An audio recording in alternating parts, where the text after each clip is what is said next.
Hello everyone and welcome back. I'm your host, Veteran Mountain Man, and it's another Prepared Monday. So with everything going on in Portland, plus all of the issues that have been going on for the past 5 or 6 years, I decided I was going to sit down and discuss with you what you should be prepared for in the event of a prolonged riot.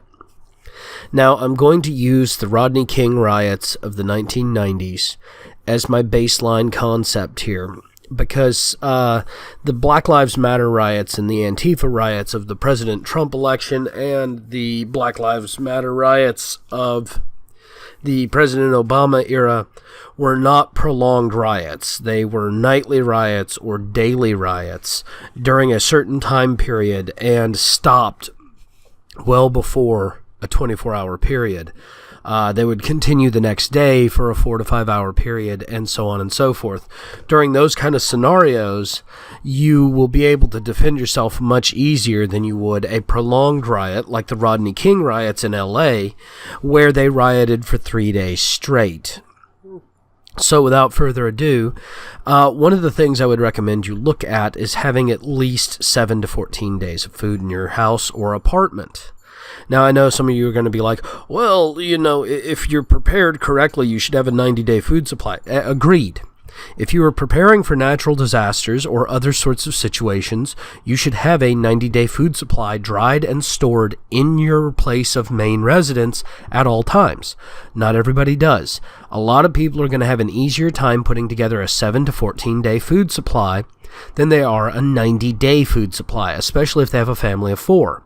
And if they're more concerned about riots than they are natural disasters, like let's say they live in Michigan, then this is going to be a much more reasonable solution than, say, somebody who lives in Portland, Oregon, where a major earthquake could shut down the state for a month and a half, or Florida, where a hurricane could stop the state for at least a month. So, 14 days worth of food, because I have not seen a prolonged riot or read of a prolonged riot in the United States lasting more than 72 hours. A 14-day food supply gives you some cushion, gives you some extra room for friends or family that join you or get trapped at your location. I would recommend at least 100 rounds of ammunition for a good 12-gauge or 16-gauge shotgun. I would recommend at least 50 rounds to 100 rounds of ammunition for a pistol or a backup handgun of your choice. I would recommend a strong, sturdy, locking deadbolt with 2-inch screws run into the faceplate into the door jamb. Don't use the stock screws. Go get you 2-inch long aftermarket screws, because you want them to go through the fascia boards and all the way into the wall stud that's at the door frame. That way the door is harder to force open and will stand up to more abuse.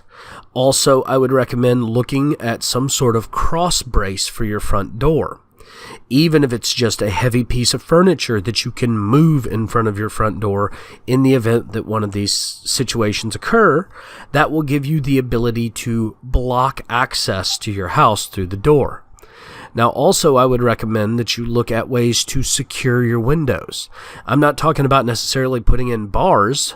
I'm talking about just finding a way to block off your windows or getting you some plywood to keep around that you can nail into place, or moving your bookshelves or something of that nature in front of your doors and windows so that you can make sure that in the event of a riot, you can actually block off the glass access and keep people from coming in through those. Now, one more thing that's highly important is fire prevention. See, in a lot of these riots, Molotov cocktails, gasoline, and even road flares are very popular to use to cause property damage, indiscriminately, mind you.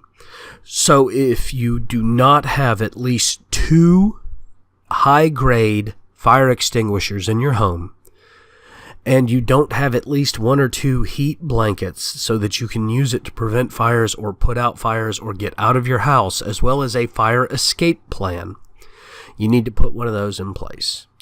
So that's my recommendation for dealing with riots. That's my list. I hope you all have enjoyed this presentation. Don't forget to like and subscribe on YouTube, as well as thumbs up and subscribe on BitChute, as well as my other social media sites down below. Also, I have opened up a Redbubble and Teespring store, and I have got some swag up already. Come join the Resist 2 movement or the Walk Away movement with a new t-shirt on my store. Thank you all again, and have yourselves a great Monday.